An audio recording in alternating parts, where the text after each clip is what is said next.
Hola, buenas tardes. Iniciamos esta capacitación con una primera parte de sensibilización donde vamos a aprender un poco sobre algunos conceptos que están relacionados cuando hablamos de enfoque de género y también cuando hablamos de no discriminación. Voy a compartir la pantalla para que podamos ver la presentación. Ahí está, se puede ver. Bueno, ¿no? Como dije al inicio, estamos enmarcándonos dentro de lo que es los derechos humanos y la prevención de toda forma de discriminación y violencia contra las personas según, digamos, lo que conocemos o se escucha como roles o estereotipos de género. Los objetivos de este taller son comprender el marco conceptual de la diversidad, poder identificar prejuicios, estereotipos que están construidos en relación a las personas que componen lo que se llama la diversidad sexual, reconocer también las manifestaciones, consecuencias que puede tener la discriminación hacia estos grupos. Para comenzar, yo les invito a reflexionar sobre qué es lo que nos viene a la cabeza cuando pensamos en la palabra discriminación y qué tipos de discriminación conocemos. Probablemente conocemos discriminación por motivos de raza, conocemos discriminación por motivos de discapacidad, reconocemos otros tipos de discriminación, por ejemplo, el idioma en el que hablamos. Entonces, todos estos tipos de discriminación de alguna manera suceden bajo un esquema similar y ahí también podemos encontrar la discriminación que sucede por motivos de género o de orientación sexual. Entonces, cuando empezamos a hablar del tema de género, a mí me gusta empezar primero cuestionándonos qué es, cuál es la fuente de la discriminación que le sucede, por ejemplo, a las mujeres, ¿no? Que es un tipo de discriminación que tal vez tenemos más familiar, es un tipo de discriminación por género, y si nos ponemos a reflexionar, la raíz de esta discriminación tiene que ver con los prejuicios o estereotipos que están asociados al ser mujer, ¿no? Nos empezamos a cuestionar y, por ejemplo, encontramos que las mujeres están comúnmente asociadas con tales o cuales conductas o tales o cuales funciones en la vida familiar. Entonces, eso está detrás de estos estereotipos y estos prejuicios. Pero para entender un poquito mejor a qué nos referimos cuando hablamos de género, vamos a definirlo de esta manera, ¿no? Son todo tipo o todo el conjunto de cualidades, roles, valores, conductas, actividades, ¿no? Funciones, responsabilidades, etcétera, que están determinadas y que son asignadas social, culturalmente a las personas sobre la base de sus diferencias biológicas, ¿no? Entonces, una persona al nacer es asignada mujer al nacer o hombre al nacer por los tipos de genitales que tiene y automáticamente ya sobre esta persona se construye todo este set de cualidades, roles, conductas, actividades que asociamos al género al cual ha sido asignado. Entonces, el género es, en términos prácticos, esto. Ahora, la sexualidad, y cuando se habla de sexualidad muchas veces las personas automáticamente piensan en relaciones sexuales, pero la sexualidad es un componente importante de la personalidad que tiene mucho que ver con los vínculos y va más allá que las relaciones sexuales o la función reproductiva. La sexualidad es un aspecto fundamental de nuestra identidad y se puede expresar de muchas maneras, algunas de las cuales son estas. La orientación sexual, es decir, quién nos atrae, quién nos gusta, la identidad, quiénes somos, cómo nos sentimos, y también hay una cuestión biológica, ¿no? Cómo funciona nuestro organismo, nuestro cuerpo. La diversidad sexual es todo este componente, digamos, de expresión de la sexualidad y de cómo es que existen diferentes formas en las cuales podemos expresar estas formas de sexualidad de una manera diversa, ¿no? Y que también estas formas de expresar van a variar en la población de manera natural, ¿no? La diversidad sexual refleja que existen formas de ser, formas de amar, formas de sentir atracción, formas de existir que salen de estos roles y de esos estereotipos que hemos aprendido. Y esto va a ir variando también dependiendo de la cultura, el contexto histórico en el que estamos, ¿no? Y en el que vivimos cada una de las personas. Todas las personas formamos parte de lo que entendemos como diversidad sexual porque ninguna persona ejerce su sexualidad de la misma manera que otra. Vamos a repasar rápidamente algunos conceptos para que haya claridad. El sexo biológico es todo este set de factores fisiológicos, ¿no? Del funcionamiento del cuerpo y de la apariencia del cuerpo, como los genitales, pero también están los cromosomas, las hormonas, ¿no? Cuando pensamos en sexo biológico, comúnmente pensamos inmediatamente en los genitales y en la función reproductiva. Sin embargo, el sexo biológico tiene muchos más niveles y factores que podemos analizar para cuando hablamos de cómo es que se determina y de cómo funciona. A la mayoría de personas comúnmente se nos asigna un sexo al nacer, ¿no? Femenino o masculino. Y esto es lo que aparece en nuestro DNI y en las actas de nacimiento, ¿verdad? Sin embargo, más allá de que esa sea la forma tradicional en la cual se cataloga a las personas, existen personas que al nacer su cuerpo tiene combinaciones de cromosomas, de hormonas, de órganos y de partes del cuerpo que no necesariamente eh, tan claramente se dividen en femenino o masculino. Estas son las personas intersexuales o intersex, cuyo sexo biológico, como dije, no encaja en ninguna de estas variantes que nosotros pensamos que son las únicas o son las correctas. Las personas intersex tienen su propia agenda política, las personas intersex tienen su propia forma de llevarse en el mundo y tienen su propia lucha también. Y también son discriminadas, ¿no? Así como otras personas que componen la población LGBT. La orientación sexual, probablemente ese es el término que puedan conocer mucho más. La orientación sexual tiene que ver con la capacidad que tiene cada persona de sentir atracción sexual, atracción afectiva, atracción romántica por otras personas según su género. Ahora, más allá de decirlo así, es un concepto que va variando con el tiempo y también varía de cultura a cultura, y la aceptación que tienen algunas orientaciones sexuales también varía de cultura a cultura. No es correcto que utilicemos términos ofensivos hacia las personas que tienen orientaciones sexuales que consideramos diferentes, porque como dije, no es que exista una sola forma de entenderlos, ni siempre son las mismas etiquetas, y porque de cultura a cultura varía la forma en que se expresan las orientaciones sexuales. Por ejemplo, las terminologías más utilizadas, más conocidas, ¿no? Más clásicas son, por ejemplo, homosexual, que son las personas que solamente sienten atracción hacia personas de su mismo género. Por ejemplo, un hombre que siente atracción solamente por otros hombres. La categoría bisexual, por ahí pueden haber escuchado la palabra pansexual, son categorías similares. Son personas que sienten atracción por más de un género, ¿no? Por ejemplo, una mujer que siente atracción hacia hombres y hacia mujeres. Y en la categoría heterosexual, que son las personas que solamente sienten atracción a lo que se conoce como el sexo opuesto, es decir, una mujer que siente atracción solamente por hombres.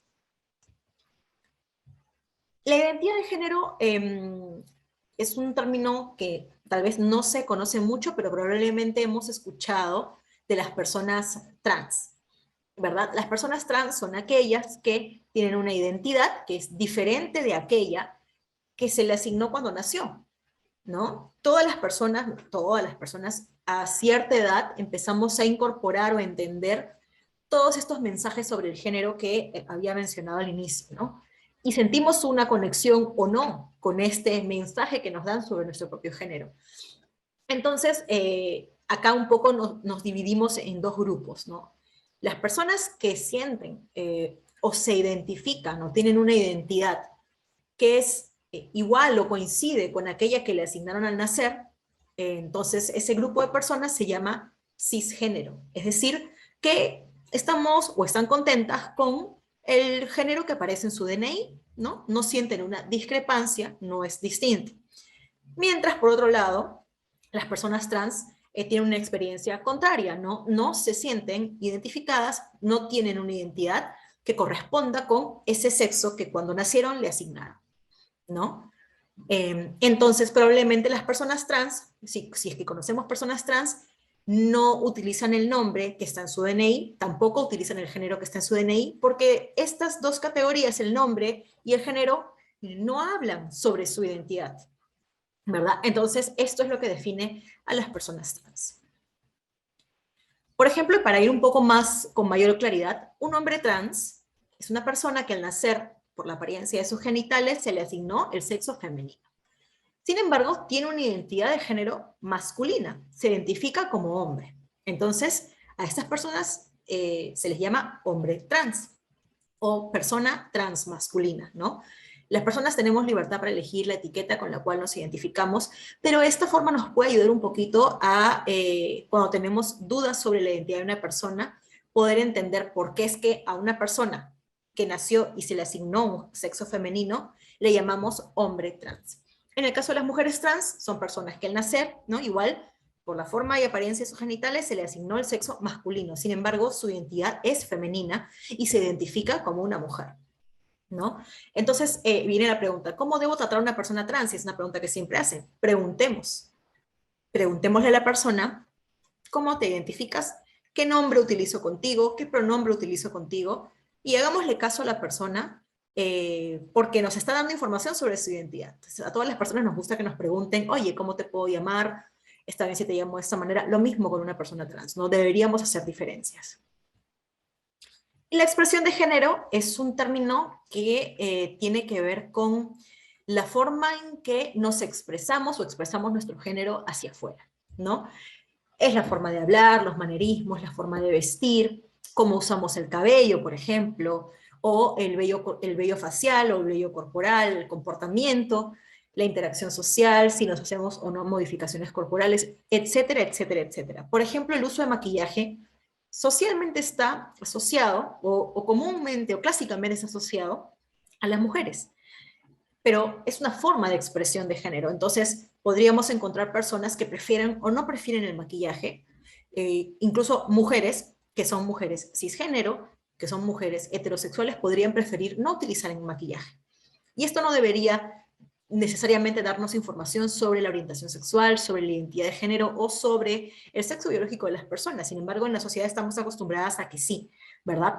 Pero la expresión de género lo que nos está diciendo es que existen múltiples formas en las cuales las personas nos expresamos y que no necesariamente tenemos que utilizarlas como evidencia de la identidad. Todas esas expresiones, digamos, dependen de la persona y en algunos casos a veces algunas personas sienten obligación de tener que hacer o tener cierta expresión de género. Comúnmente se hace para evitar la violencia, ¿no? En el caso de las personas trans, en muchos casos no pueden expresar su género como quisieran, porque si lo hacen, probablemente van a recibir discriminación, violencia, ¿no? Entonces, cuidemos mucho de lo que asumimos cuando vemos cómo se expresa una persona. Vamos a ver un pequeño videíto para poder reflexionar un poco sobre este tema.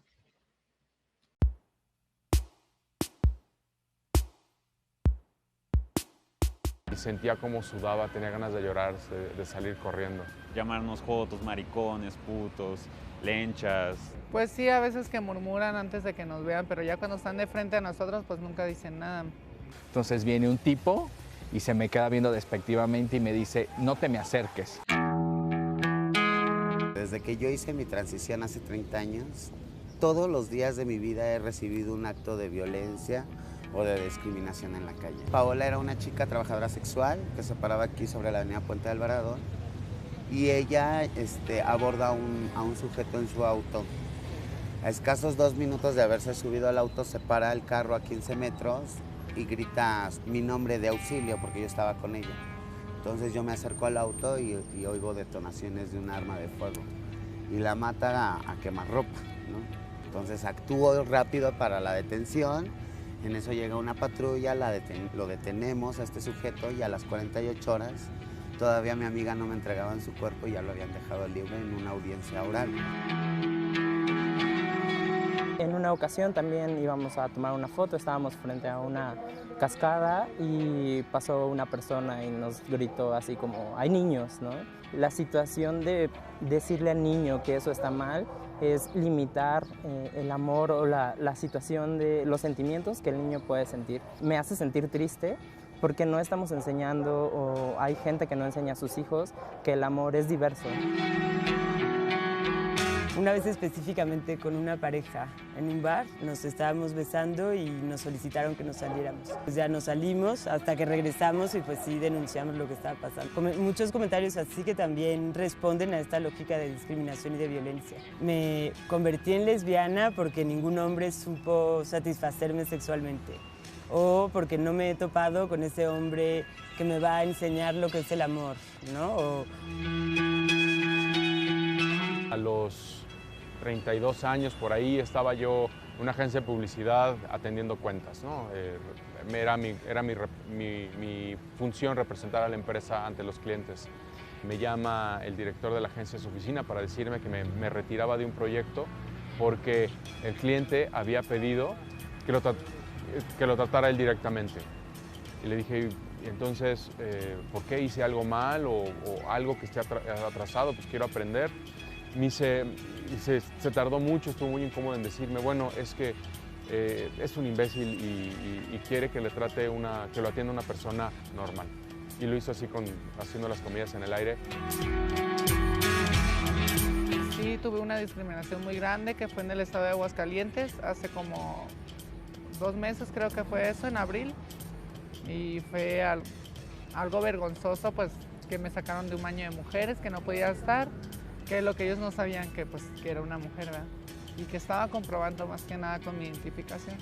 Y ya al momento de ingresar a los baños íbamos yo y una compañera, la empezaron a sacar que no podía estar en el baño de mujeres y ya pues pregunté que sí, qué es lo que pasaba y me dijeron que no podía estar yo tampoco, que porque era baño para mujeres. Entonces le dije, ¿a dónde quieres que entre? Le dije, yo tengo mi credencial, le dije, aquí está, le dije, soy una mujer y me tienes que respetar. Me rechazaron como sujeto donador a pesar de que las pruebas que hacían decía que debido a mis conductas saludables, todo esto en realidad decía que mi sangre estaba bien, pero simplemente por mi orientación sexual se me consideraba sujeto de riesgo. Una persona heterosexual no necesita decir cuántas parejas sexuales tiene para ser donador de sangre.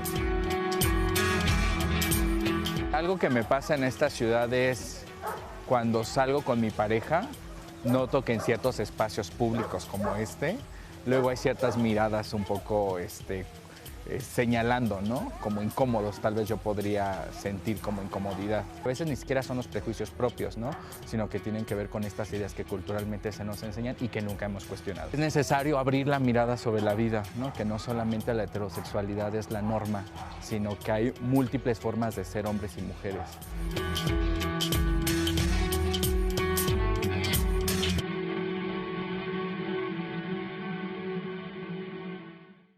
Justamente por eso traíamos esta pregunta que nos tiene que llevar a reflexionar si es que de alguna manera participamos o no, después de haber visto el video y haber escuchado los testimonios de las personas que comentan que desde miradas hasta cuestionamientos o violencia verbal o violencia física, ¿no?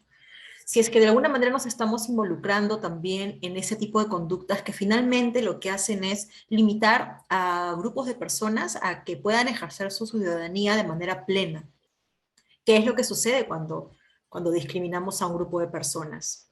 ¿No? Entonces, ya entrando al tema de discriminación, que claramente todas las personas un poco entendemos qué es, vamos a conceptualizarla para estar en los mismos términos. Es un trato diferente y desfavorable, ¿no? Diferente y desfavorable a una persona porque pertenece a un grupo determinado, ¿no? Y esta discriminación lo que hace es impedirle o dificultarle el acceso a los mismos derechos, libertades y oportunidades.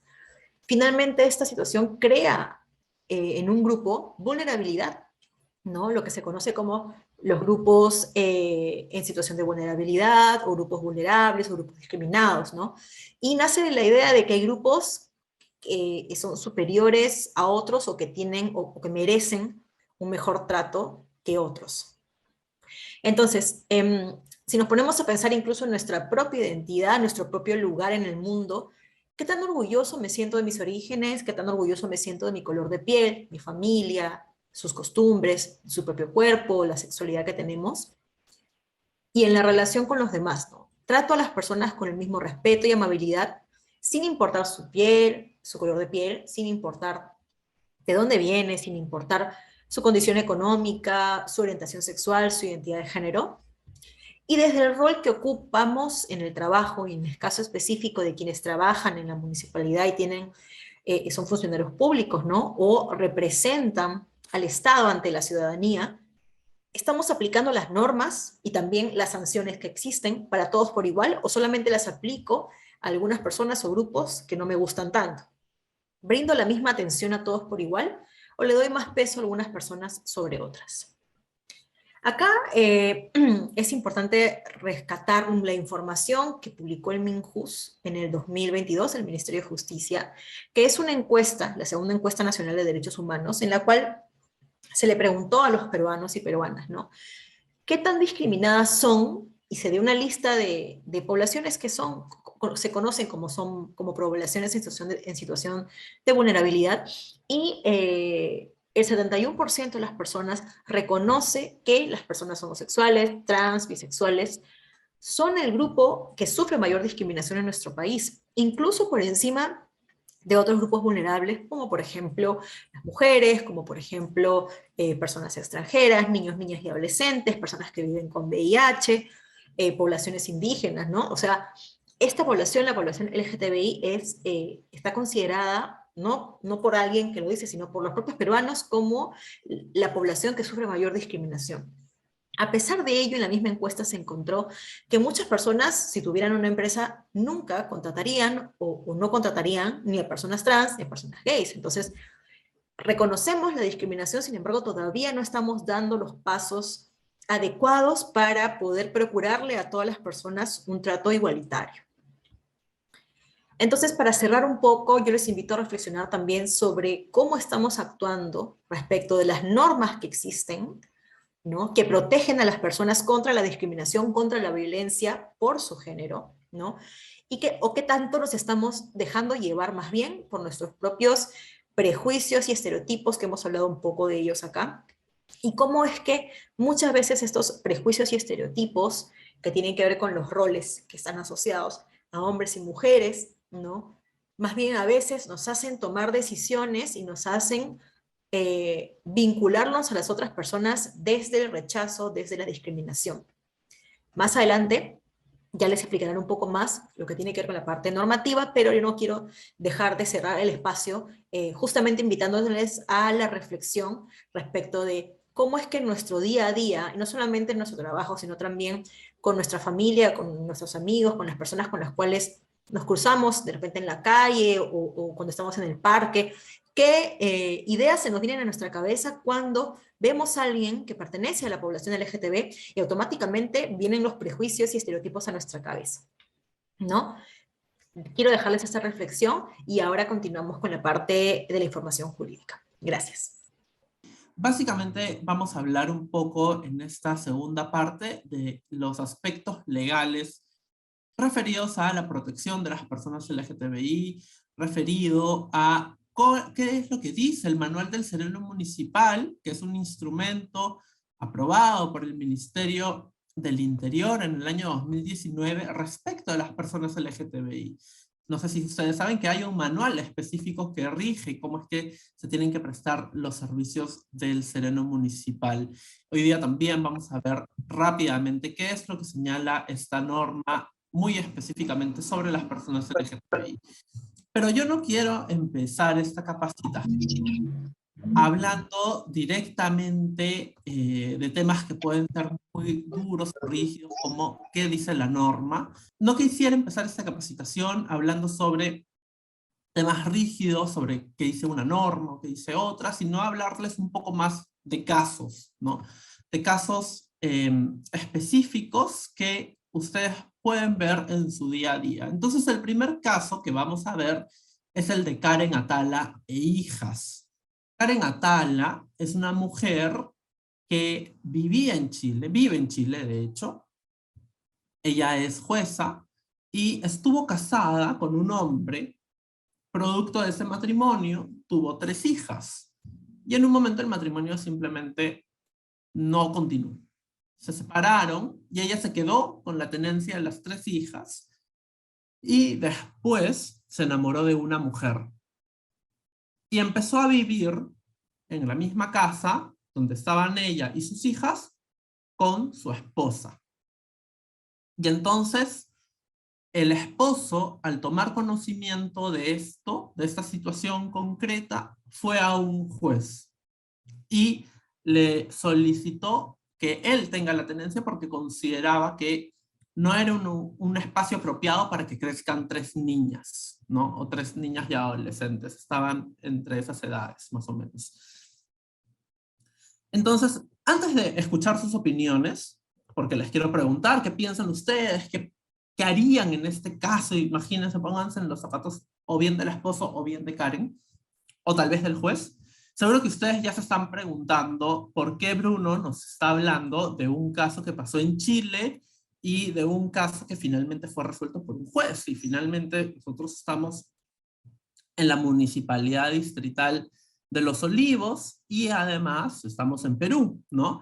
Y les voy a comentar muy rápidamente por qué es importante tener en cuenta lo que pasó en este caso, porque este caso fue resuelto por la Corte Interamericana de Derechos Humanos, que son estos señores que ustedes ven aquí, señores y señoras. La composición ha cambiado un poquito, pero sigue más o menos así. Que son unos jueces, una corte, que juzga a los países. Y nuestro país, el Perú, así como Chile, como Argentina, como México, como Colombia, etcétera, ha decidido someterse a la jurisdicción, ha decidido voluntariamente que la Corte pueda juzgar si es que viola o no los derechos humanos. ¿Y qué hace la Corte cuando juzga así a los países? Interpreta este documento que seguro ustedes han escuchado también, que se llama Convención Americana sobre Derechos Humanos, que no es nada más que un tratado internacional, una norma que varios países se comprometen a cumplir. Y que busca, lo único que busca es dar más garantías a los ciudadanos, a las ciudadanas, al vecino, a la vecina que viven en ese país. Entonces, en este caso, nuestro país ha decidido que los peruanos y las peruanas vamos a tener los derechos reconocidos en este instrumento que se llama Convención Americana, y ha decidido voluntariamente que si no se cumple lo que señala esta convención, el mismo Estado va a poder ser sancionado, va a poder ser hallado responsable por la Corte Interamericana, ¿no? Y cuando la Corte sanciona, por ejemplo, al Perú, o sanciona a Chile, o sanciona a Colombia, o sanciona a México, lo que hace es leer este instrumento, ¿no? Este documentito que dice Convención Americana. Entonces, lo que interpreta en un caso concreto, como puede ser el caso de Chile, el caso de Karen, que les comentaba hace un ratito, es aplicable después también a nuestro caso, por ejemplo, al caso peruano, ¿no? Y por eso es que estamos empezando con este caso de Chile, ¿no? Ahora ya tienen un poco más claro. ¿Por qué lo vemos en un caso judicial, finalmente de tenencia, en una capacitación en el ámbito municipal? Y es muchas veces por lo mismo que comentaba Clarita hace un momento, que sabemos, tenemos conocimiento que los vecinos, las vecinas, llaman al personal de serenazgo y solicitan que 2 personas, 2 hombres de la mano, 2 mujeres de la mano, o tal vez que 2 personas, una persona trans o 2 personas trans, sean por favor retirados del parque, de la plaza, del paradero, porque incomodan, o porque hay niños, porque hay niñas presentes, hay adolescentes, porque no son un buen ejemplo para eso, ¿no? Muy similar a lo que pensaba el esposo de Karen, y a lo que resolvió la Corte chilena en el caso de Karen, porque dijo, las 3 hijas van con el esposo. Pero quiero escucharlos un poquito, y antes de decirles cómo se resolvió y qué criterio, qué norma salió de este caso, quiero escucharles un poquito y que ustedes me cuenten qué opinan del caso. Acá no hay una respuesta correcta ni incorrecta, no se va a juzgar lo que señalen. Aquí todos estamos para aprender. Y justamente al poder compartir nuestros pensamientos vamos a aprender mucho más. Entonces pueden usar la herramienta del chat, pueden interrumpirme o levantar la mano para comentar un poco qué opinan del caso de Karen Atala. Ustedes, por ejemplo, si eran el esposo, o el ex esposo, mejor dicho, de Karen, el papá de los hijos, hubieran también solicitado la tenencia de saber que ella vivía con otra mujer y estaban las hijas en ese espacio, o no hubiera habido tal vez ningún problema, tal vez hubieran dicho no, adelante.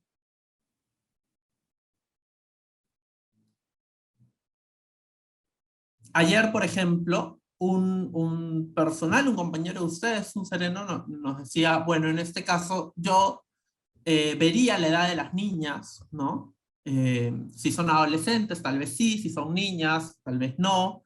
En la municipalidad de El Agustino, por ejemplo, nos decían hace unas semanas que en ese caso ellos sí hubieran solicitado que las niñas no vivan en ese espacio porque había 2 mujeres como pareja.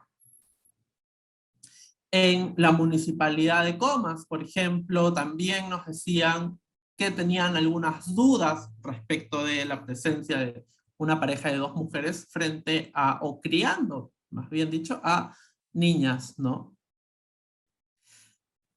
Y aquí Clarita, cuando hizo el comentario anterior, el comentario inicial, dio también en el clavo el asunto, ¿no? Que fue la normalización de las relaciones entre personas del mismo sexo, del mismo género, que la orientación sexual y la identidad de género son diversas. Lo natural es que sean diversas. Lo natural es que existe tanto la homosexualidad como la heterosexualidad, como la bisexualidad. Existen las personas cisgénero como las personas transgénero. Y no hay un criterio acá de validez o no hay un criterio de jerarquía. Creo que tenemos un comentario. Elio. No, bueno, continuamos entonces. No hay un criterio de validez, no existe de que uno es correcto o el otro es incorrecto. No existe de que algo es normal y algo es anormal, porque también hemos escuchado esos comentarios, por ejemplo, de que no permitirían que 3 niñas estén con una pareja de mujeres porque no es normal o porque van a influir en las niñas en su crecimiento, ¿no? O en su orientación sexual, en su identidad de género, en cómo ellas posteriormente van a ejercer o vivir su sexualidad cuando tengan la edad para ello, ¿no? Y ahí, por ejemplo, empieza o podemos ver muy claramente cuáles son nuestros pensamientos sobre las personas LGTBIQ. Y yo les voy a recomendar 2 preguntas cuando estén ante una situación así. Cuando, por ejemplo, llame una vecina, llame un vecino y diga, por favor, acá hay 2 hombres de la mano, acá hay 2 mujeres abrazadas, acá hay personas trans en el espacio público, en la calle, en la plaza, en el parque, y no me gusta, y prefiero que las retiren. 2 preguntas para empezar. La primera de ellas, cuando ustedes ya vayan al lugar, que se pueden hacer es, ¿qué estoy pensando respecto a esta situación? Incluso sin haberla visto, tal vez solo con la llamada o con información muy preliminar, ¿no? Y nos mandan al campo a implementar el protocolo de intervención. ¿Qué estoy pensando sobre estas 2 personas? Estoy pensando que bueno, está bien porque están en un parque y como cualquier pareja puede estar en un parque, o tal vez estoy pensando que está mal, que no deberían estar ahí porque hay niños, porque hay niñas. Tal vez estoy pensando, bueno, este vecino siempre se queja, llama a cada rato, o tal vez estoy pensando, bueno, el vecino tiene razón, esa es una zona donde siempre pasan estas cosas, donde ya sabemos que hay presencia de personas de la comunidad LGTBI. No me respondan en este momento y no tienen por qué hacerlo. Les pido que esa pregunta la hagan al interno y se respondan ustedes mismos, ustedes mismas. Pero después la siguiente pregunta, y que es más importante, es ¿por qué estoy pensando esto? Por ejemplo, si ustedes dicen, yo estoy pensando de que los niños no deben ver esta situación porque no es normal, ¿no? O porque no van a tener después una sexualidad normal, ¿no? ¿Por qué estoy pensando esto? ¿Qué está detrás de ese pensamiento? Que las personas homosexuales son anormales, ¿no? O no son normales, no calzan dentro de lo normal. O tal vez estoy pensando que no deberían verlo porque es un mal ejemplo, porque yo no quiero que los niños, niñas y adolescentes en un futuro sean personas LGTBIQ. Quiero que sean heterosexuales. Y entonces cuando nos hacemos esas dos preguntas, podemos identificar cuáles son las creencias que tenemos respecto a las personas LGTBI.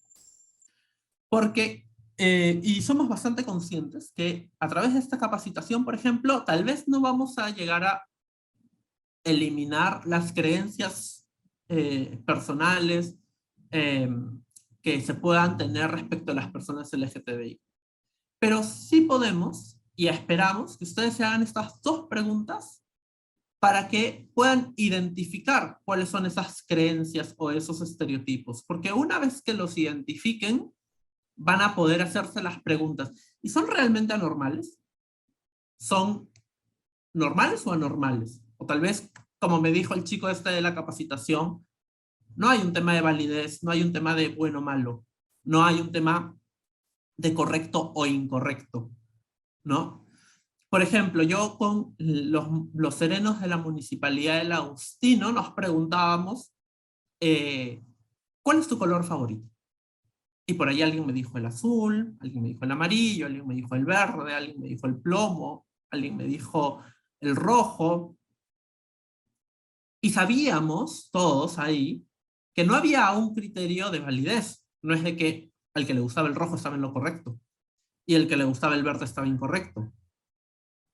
Eran preferencias, eran gustos, y es normal, sabíamos además, y sabemos todos que es normal, que ciertas personas tengan un color favorito y ciertas personas tengan otro color favorito. Y eso no significa de que unas están equivocadas, de que unas son normales, o de que unas deben ser corregidas, o deben ser cambiadas, o de que unas tienen la razón. Simplemente de que les gustan distintos colores, ¿no? Y nos hacíamos la pregunta ayer también, si es que alguno asistió a la capacitación de ayer, respecto de el color de piel, ¿no? Que todos tenemos distintos colores de piel. Algunos tienen color de piel más blanca, algunos tienen color de piel más negra, algunos tienen una mixtura entre ambas, algunos tienen color de piel más cobriza. Y no estamos pensando de que hay un criterio de validez entre estas, de que un color de piel es correcto y el otro es incorrecto. No estamos pensando en cambiar los colores de piel para todos estar iguales y que todos tengamos el mismo color de piel. Por el contrario, ¿no? Sabemos de que es natural, absolutamente natural, que tengamos distintos colores de piel y que no podemos tratar de modo diferente a las personas de acuerdo con su color de piel. Lo mismo pasa con la orientación sexual y con la identidad de género. Hay personas, hay hombres a los que les gustan las mujeres, y también hay hombres a los que les gustan los hombres. Y hay personas que se identifican con el sexo asignado al nacer, y hay personas que no se identifican con ese sexo asignado al nacer. Y ninguna de estas es válida, inválida, errónea o correcta. Simplemente son manifestaciones naturales. Y al ser manifestaciones naturales, deben tener la misma respuesta, ¿no? Entonces, cuando nos enfrentemos a estos casos, justamente para evitar situaciones de discriminación y para no enfrentarnos después a una queja por parte del usuario, por parte del vecino, por parte de la vecina, nos tenemos que hacer una pregunta fundamental, que es, ¿cómo trataría yo este caso si no se tratara de dos hombres besándose o dos mujeres de la mano? ¿Cómo trataría yo este caso si fuera un hombre con una mujer de la mano? ¿Cómo trataría yo este caso si fueran dos hombres de la mano? Perdón, un hombre y una mujer de la mano, ¿no? O dándose un abrazo. En el mismo lugar, en el mismo parque, en la misma plaza, en la misma calle, en el mismo paradero. ¿Qué haría yo? ¿Intervendría la situación? ¿Les solicitaría que se retiren del espacio público? ¿Alguna vez ustedes han intervenido a un hombre y a una mujer que están de la mano para que por favor se suelten porque no son un buen ejemplo para niños y niñas? ¿Y por qué lo haríamos en el caso de 2 hombres o de 2 mujeres? Y ahí nos podemos dar cuenta si estamos cumpliendo con nuestra obligación de garantizar los derechos. Porque cuando decimos que una persona tiene cierto derecho, y en este caso sería un derecho a la igualdad, por ejemplo, cuando decimos que todos los peruanos, que todos los ciudadanos tienen derecho a la igualdad, estamos también diciendo del otro lado, de la otra cara de la moneda, que hay una obligación. Así como cuando alguien tiene un derecho, otra persona tiene una obligación. Y en este caso no es otra persona, sino que es el Estado quien tiene la obligación.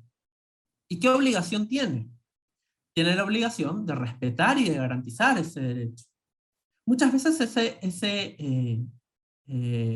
esa obligación se va a traducir en hacer algo, ¿no? Como en brindar seguridad a la persona, ¿no? Si todos tenemos derecho, por ejemplo, a la propiedad, el Estado va a garantizar que todos podamos ejercer nuestro derecho a la propiedad, por ejemplo, a la propiedad de mi celular, y que no me lo roben. ¿Y cómo lo garantiza?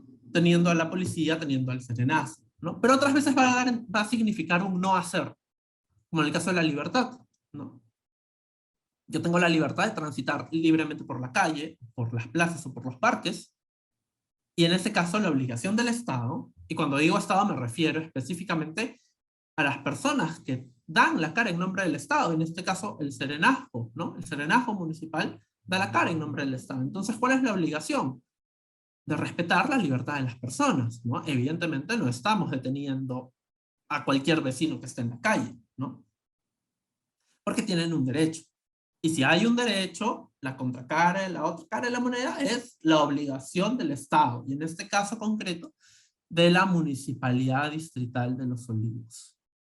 Entonces, siguiendo con esto, cuando nos enfrentamos a una situación donde hay, por ejemplo, una pareja de 2 hombres. Ayer también me decían, ¿no? En la capacitación, otros compañeros de ustedes nos señalaban, pero es que nosotros respondemos al llamado, ¿no? Hay una vecina, un vecino que nos llama y nos dice, por favor, vengan. Entonces nosotros tenemos que responder a ese llamado. Y actuamos no muchas veces porque nosotros queremos, sino diciendo, respondiendo a lo que nos pide el vecino o la vecina, ¿no? La vecina nos dice, oye, acá hay 2 hombres de la mano, acá hay 2 mujeres de la mano, y seguro, y también nos comentaban, ¿no? Entonces, ahí hay un tema también de la cultura o de las creencias personales del vecino o de la vecina. Y yo les respondía comentándoles un caso que seguro ustedes han escuchado, que no sucedió en Los Olivos, sino que sucedió en San Isidro, ¿no? En el distrito de San Isidro, en Lima, hay un gran parque abierto que se llama el Parque del Olivar, ¿no? Y muchas veces las vecinas del Olivar, o las vecinas de San Isidro, que viven cerca del Olivar, llaman o llamaban al serenazgo en una época y le pedían que retiren a gente simplemente porque tenían otro color de piel, simplemente porque no vivían en San Isidro, porque su DNI decía que vivían en Lins, en La Victoria, en Los Olivos, en Comas, en cualquier otro distrito que no sea San Isidro, o porque estaban haciendo deporte en un parque como San Isidro, perdón, en un parque como el Olivar, como cualquier otro parque donde uno hace deporte, ¿no? Porque las vecinas no querían que otra persona fuera de San Isidro en ese parque. Y entonces yo les preguntaba, en esos casos, ¿cuál sería la obligación?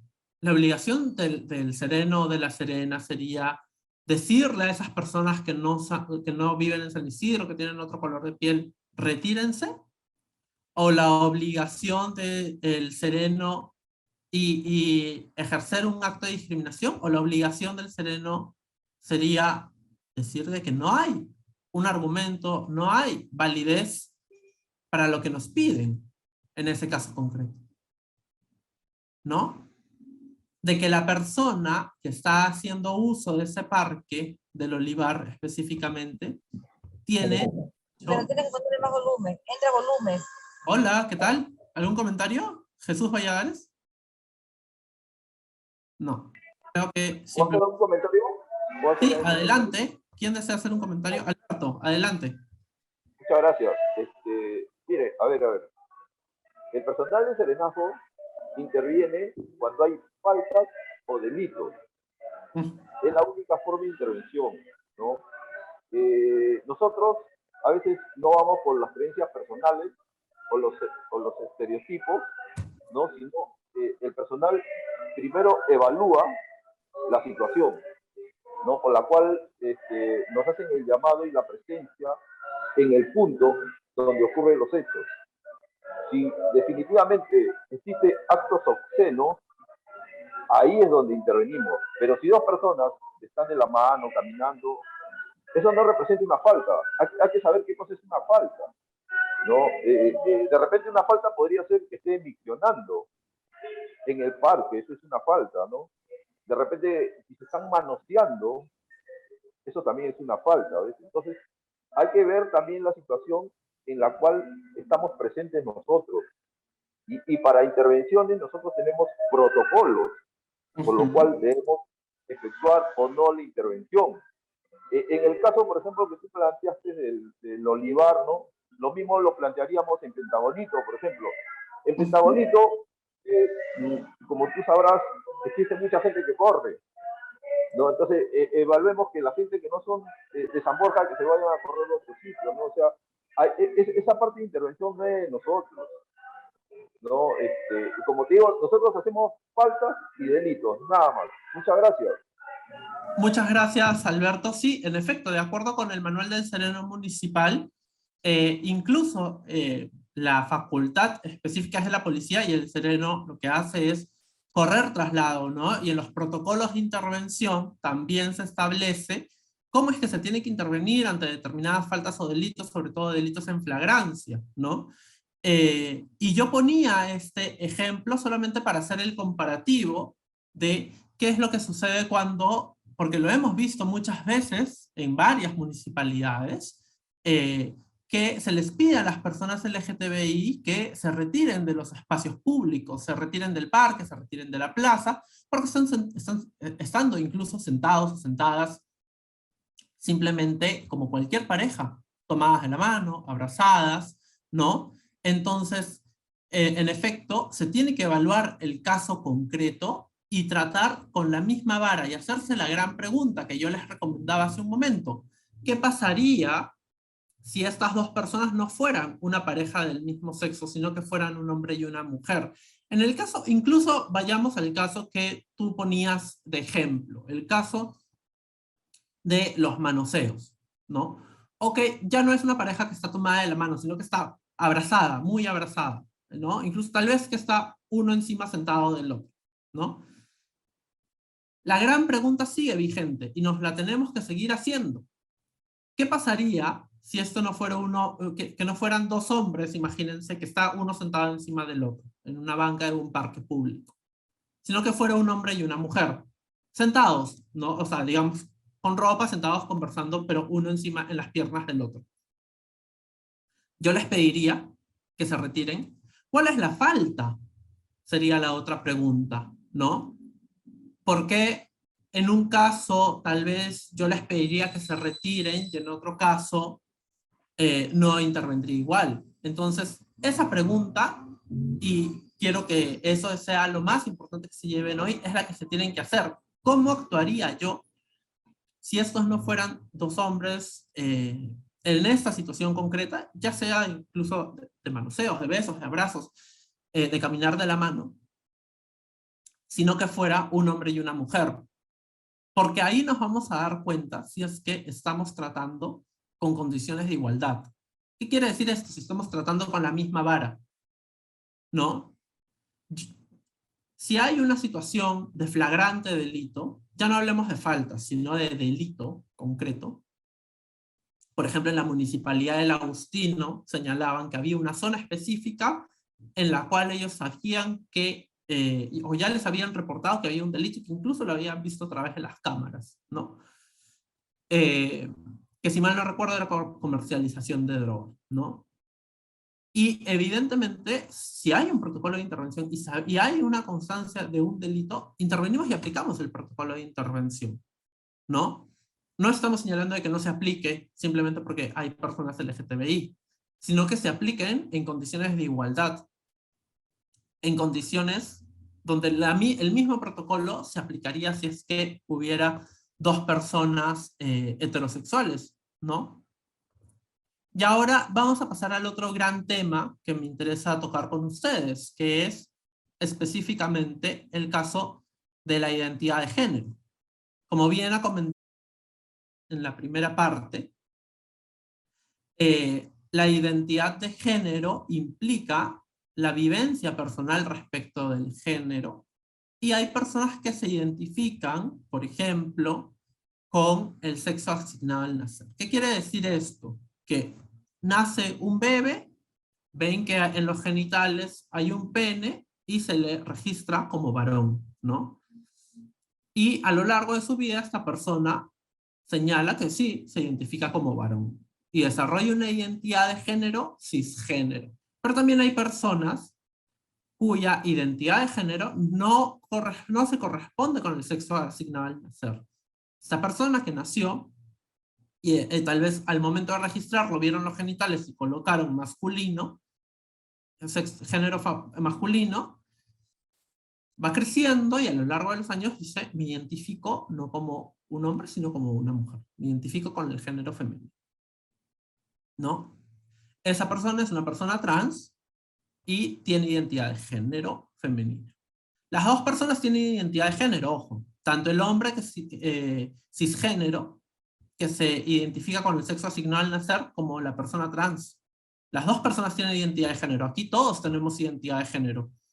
Algunos seremos cisgénero, otros seremos transgénero, ¿no? ¿Y qué se ha dicho sobre la identidad de género? Porque estoy seguro que ustedes han visto también en su día a día situaciones donde las personas trans tienen un DNI que, por ejemplo, señala Bruno masculino, y frente a ustedes aparece una persona que se ve femenina y que se enuncia además, por ejemplo, o que tal vez no se ve tan femenina, que nosotros decimos no se ve tan femenina como esperáramos, ¿no? Porque eso también depende de cada persona. Y la persona se presenta y dice, por favor, yo me llamo María, no me llamo Bruno, ¿no? Y en el DNI dice masculino, y nos dice, soy una mujer trans, me llamo María, ¿no? Estoy seguro que también han visto estos casos, y por ejemplo ayer nos decían, ¿qué hacemos ante estos casos? Porque el DNI, el Documento Nacional de Identidad, es emitido por RENIEC, por una institución pública, digamos, es un documento oficial, y también muchas veces cuando hacemos un reporte, cuando hacemos un trámite, cuando tenemos que llenar un formulario, una solicitud, sobre todo en las municipalidades, en todas las entidades del Estado, jalamos los datos del DNI, ¿no? DNI, número tal, nombre tal, apellido tal, ¿no? Nos decían qué hacemos en esos casos. Y en esos casos, por ejemplo, yo les voy a comentar lo que ha dicho el Tribunal Constitucional, otro órgano también estatal, también constitucional, también autónomo, como el RENIEC, y qué ha dicho respecto de la identidad de género. Ha señalado que ésta se encuentra protegida por el derecho a la identidad de las personas y que esta implica la autopercepción, el cómo la propia persona puede identificarse, ¿no? Y ha reconocido que las personas trans, aquellas personas que se identifican con un género distinto al asignado al nacer, tienen derecho a pedir el cambio de nombre y de sexo en sus datos, ¿no? En su DNI, por ejemplo. Y ustedes me dirán, bueno, pero ¿por qué no lo hacen? ¿Por qué se presentan ante la municipalidad y quieren que se les trate con un nombre distinto al que señala el DNI? Y acá les cuento. Primero que este es un caso recién del año 2016, ¿no? De hace 6 años.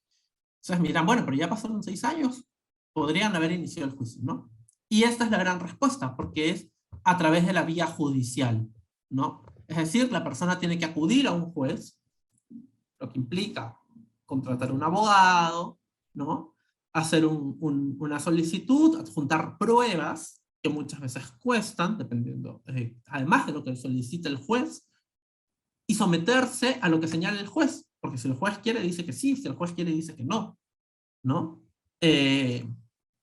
Y además, muchas veces también pelear una segunda instancia, porque a veces reniega también apela, no está de acuerdo con la decisión, dice no, lo voy a apelar, vamos a otra instancia. Entonces, como ven, este tema del proceso judicial impide que las personas, por temas económicos, por temas de tiempo, por temas de esfuerzo, de energía incluso, puedan ejercer este derecho a realizar un cambio de nombre y de sexo en el documento nacional de identidad. Pero nosotros ahora que ya hemos asistido a esta capacitación de Más Igualdad, sabemos que esta identidad sí se encuentra protegida, ¿no? Y entonces, ¿qué tenemos que hacer para respetar este derecho? Porque como yo les decía, donde hay un derecho, en la otra cara de la moneda hay una obligación. Entonces, si el ciudadano tiene derecho a que su identidad de género esté protegida, ¿cuál es la obligación en este caso del Estado? Y por el Estado me refiero específicamente al funcionario, funcionaria, en este caso de la Municipalidad Distrital de Los Olivos. La obligación es respetar su identidad de género, ¿no? Entonces, ustedes ya saben que si llega una persona con un DNI que tal vez dice Bruno, masculino, pero la persona se presenta y nos dice, mi nombre es María, y trátame como mujer, nosotros tenemos que respetar eso. Y no se trata acá un tema ya de estoy de acuerdo o no estoy de acuerdo, o soy buena onda, o soy buena gente, sino que se trata un tema, repito, de respetar su derecho, porque esa persona tiene derecho a identificarse así. Entonces, si yo no lo hago, no es solamente de que no estoy siendo buena onda, o no estoy siendo buena gente, o que no estoy siendo respetuoso o respetuosa. Significa que estoy vulnerando el derecho que tiene esa persona, ¿no? Por eso es tan importante que cuando la persona se presenta en esas situaciones, podamos usar el nombre y el género con el que la persona se identifica. Y ustedes me seguirán diciendo, Bruno, pero el DNI señala algo, ¿no? Y sí, estoy seguro que si necesitan llenar un formulario, si necesitan, en ese caso, levantar alguna documentación, o incluso la misma persona si necesita hacer un trámite, va a tener que llenar el formulario con los datos que señala el DNI. Ahora, también es posible que identifiquemos a las personas con el número del DNI, con los apellidos. Hay mecanismos para poder respetar la identidad de género de las personas. Pero sobre todo en el trato hacia estas personas, porque la mayoría de formularios y de documentos son llenados de modo personal o incluso por otras oficinas de la misma municipalidad, en el trato a las personas debemos respetar y garantizar su derecho a la identidad de género, porque ya sabemos que se trata de un tema de obligación. Y para pasar al siguiente tema, quiero que también podamos ver la normativa específica que rige el trabajo del sereno municipal, que no es más que el manual del sereno municipal, que ha sido aprobado por decreto supremo del año 2019 por el Ministerio del Interior. Yo no sé, a través de las reacciones, a ver, tal vez levanten la mano, ¿quiénes habían leído este documento? Seguro que varios lo conocían por su trabajo. Es indispensable que ustedes le puedan dar una revisada al manual del sereno municipal, porque además de los protocolos específicos de intervención, está esta norma que señala que cuando el sereno municipal actúa en cualquier situación, debe respetar a las personas y sus derechos fundamentales. Y aquí está muy claramente lo que yo les decía, en otras palabras, pero está lo que yo les decía. El derecho de una persona, por el otro lado de la moneda, significa una obligación. Y acá lo vemos muy claro, ¿no? Desempeña sus funciones en respeto de los derechos fundamentales de la persona, ¿no? Este principio tiene primacía en la actuación del sereno. ¿Qué significa? Que es prioridad, tiene primacía, va primero que todo. O sea, antes que cualquier cosa tenemos que garantizar y respetar los derechos de las personas. ¿Qué derechos hemos visto hoy día? Igualdad, de tratar con la misma vara, de preguntarnos qué pasaría si no fuera una persona LGTBI, sino si fuera una pareja de distinto sexo. ¿Cómo actuaría yo? ¿No? ¿Qué otro derecho hemos visto hoy día? Identidad, que ya sabemos que está protegida la identidad de género. ¿Qué otro derecho hemos visto hoy día? Libertad, que la persona tiene derecho a usar los espacios públicos, a usar el parque, usar la plaza, usar los paraderos. ¿Qué otro derecho hemos visto hoy día? Por ejemplo, el derecho a la libertad en cuanto a que nadie puede ser detenido si es que no hay un delito flagrante además, ¿no? O sea, si nosotros, por ejemplo, vemos a dos personas, como antes me señalaban, y queremos intervenir, tenemos que estar 100% seguros que esa situación constituye un delito y saber qué delito es, ¿no? Si vamos a llamar a la policía. Esos derechos son los que se tienen que respetar. Pero además el manual del sereno municipal señala qué se tiene que hacer en ocasiones muy puntuales, ¿no? Por ejemplo, cuando hay niños, niñas y adolescentes, el manual del sereno municipal establece que se debe llamar a la DEMUNA, por ejemplo. Cuando hay un caso de violencia contra la mujer, el manual del sereno municipal dice que se llama al Centro de Emergencia Mujer, a la Fiscalía, al Poder Judicial, a la Policía, ¿no? Cuando hay un caso de un adulto o adulta mayor, de una persona adulta mayor, ¿qué se tiene que hacer? Bueno, llamar al Ministerio de la Mujer, que también tiene una dirección para personas adultas mayores. ¿Y qué dice respecto a las personas LGTBI este documento, este manual? Lo primero que dice es que las reconoce como personas en situación de vulnerabilidad. ¿Y qué significa esto? Es un reconocimiento, ojo, porque muchos también consideran que esta palabra la añaden las personas porque desean añadirlas o porque simplemente se desean victimizar. En algunos casos hemos escuchado. Entonces, estábamos señalando que el manual del sereno municipal reconoce a las personas LGTBIQ como personas en situación de vulnerabilidad. Y que esta palabra no es que las personas se la inventen o la quieran añadir, sino que, como hemos visto, hay un contexto social, hay una sociedad en la cual hay situaciones de discriminación. Janet ha podido leer que, de acuerdo con la encuesta elaborada por el Ministerio de Justicia, la población más discriminada, de acuerdo con los peruanos que les han preguntado, es la población LGTBI, más discriminada que las poblaciones indígenas, más discriminada que las mujeres, más discriminada que las personas que viven con VIH, más discriminada que las personas con discapacidad, que las personas afroperuanas. La población con más situación de discriminación, 71%, es la población LGTBI, de acuerdo con el 71% de los peruanos, por ejemplo, ¿no? Entonces, eso no es una situación que se invente, sino que se reconoce que existe esta situación generalizada, ¿no?, de discriminación. Como bien lo comentaban también hace un momento, ¿cuántas veces hemos escuchado en las escuelas, en los barrios, en nuestras familias, en nuestro trabajo, bromas o burlas ya sobre las personas LGTBI, ¿no? O estereotipos? Este tipo de capacitaciones nomás, ¿hace cuánto es que se dan en general en todo el estado? ¿No? En los colegios, por ejemplo, hace 10 o 15 años no se escuchaba sobre la situación de las personas LGTBI. Solamente se escuchaba comentarios sobre las personas LGTBI cuando era para la burla, para la broma, para la chacota, y estaba normalizado, incluso aún ahora en muchos espacios está normalizado. Y eso es lo que tenemos que erradicar poco a poco, ¿no?